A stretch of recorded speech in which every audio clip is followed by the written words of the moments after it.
उनकी जानिब चलते हैं। इमरान खान साहब इस्लामाबाद में मौजूद हैं हुआ और आज हमें गवादर का उसकी हमने उनके लिए दुआ भी की और अफसोस जाहिर किया और मजम्मत की और हमने फैसला किया कि 11 जून को इंट्रा पार्टी इलेक्शन करवा रहे हैं।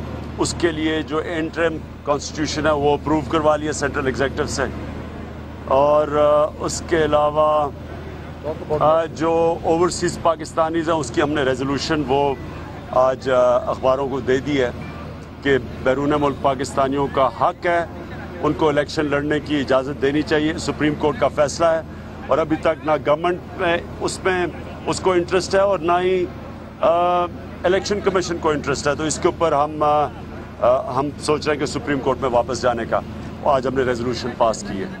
इलेक्शन रिफॉर्म्स और इलेक्शन रिफॉर्म्स ट्यूसडे को है पार्लियामेंट्री की इलेक्शन रिफॉर्म कमेटी की मीटिंग। हम अपनी तहरीक इंसाफ अपनी उधर तजवीज़ें रख रही है और उसके बाद हम फैसला करेंगे कि अगर ये ना एक्सेप्ट की गई जो पार्लियामेंट्री रिफॉर्म कमेटी है, अगर उन्होंने ना ये एक्सेप्ट की तो फिर हम सोचेंगे कौन से और फोरम्स पे जाना, क्योंकि हमने 2018 का इलेक्शन बिल्कुल वैसे नहीं होने देना जो कि 2013 का इलेक्शन हुआ था जिसमें सारी पार्टीज ने कहा धांधली हुई। इस बार हम इलेक्शन की इंतजार नहीं करेंगे कि बाद में जाके शोर मचाएं। इलेक्शन से पहले हम तजवीज़ें देंगे कि साफ और शफाफ इलेक्शन हो ताकि सारों को इत्मीद हो अंपायर्स के ऊपर, न्यूट्रल अंपायर्स के नीचे इलेक्शन हो, जो कि 2013 का इलेक्शन नहीं था। जेआईटी की रिपोर्ट को ओपन करने के हवाले से जी जो 22 तारीख को मेरे ख्याल में वो सुप्रीम कोर्ट में है जेआईटी का जेआईटी की जो तहकीकात होंगी वो 22 तारीख को सुप्रीम कोर्ट के सामने लाई जाएगी। तो उसमें हम सबको पता चल जाएगा और हम सब उसको देखेंगे, क्योंकि सारी कौम देख रही है अब जेआईटी की तरफ, क्योंकि सारी कौम ने फॉलो किया पैनामा लीक्स को सुप्रीम कोर्ट में।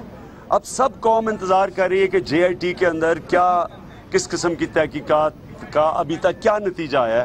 वो ओपन होनी चाहिए। ओपन इसलिए होनी चाहिए कि जब सारी कौम को पता चले तो फिर स्पेकुलेशन ख़त्म हो जाएगी।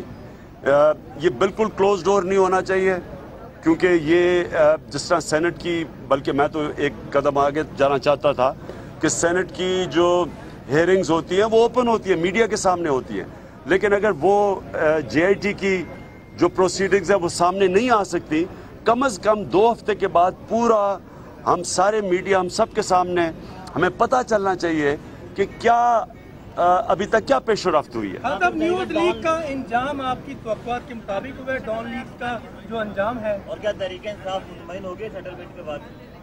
देखिए, जो डॉन लीक है, मैंने कल जलसे में इसकी काफ़ी तफसील से बात की थी।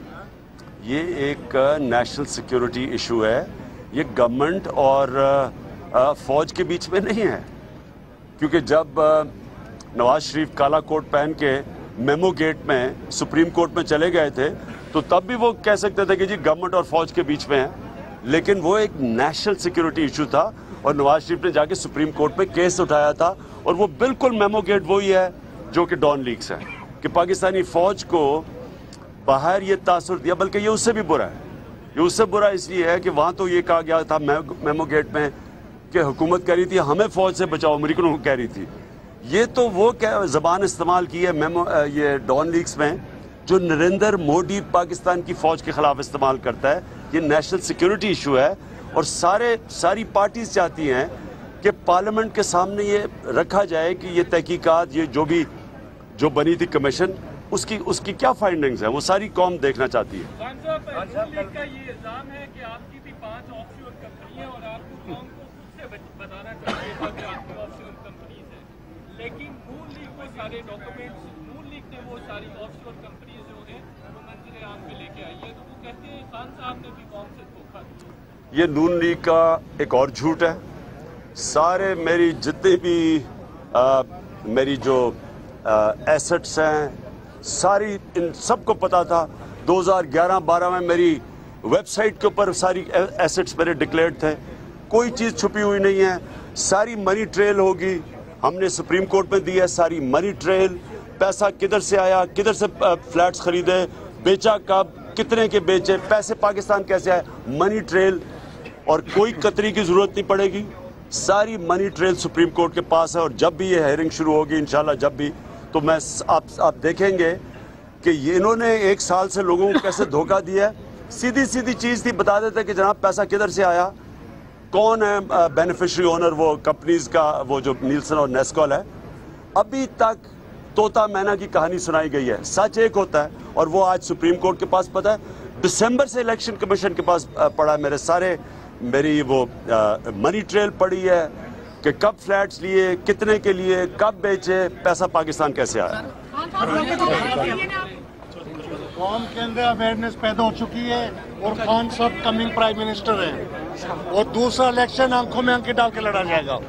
साहब के चेयरमैन इमरान खान इस्लामाबाद में मौजूद, और जो उनका इजलास हुआ है, पार्टी इजलास, उसमें अहम फैसले किए गए। उनमें से एक अहम फैसला ये था कि 11 जून को इंट्रा पार्टी इलेक्शन होंगे।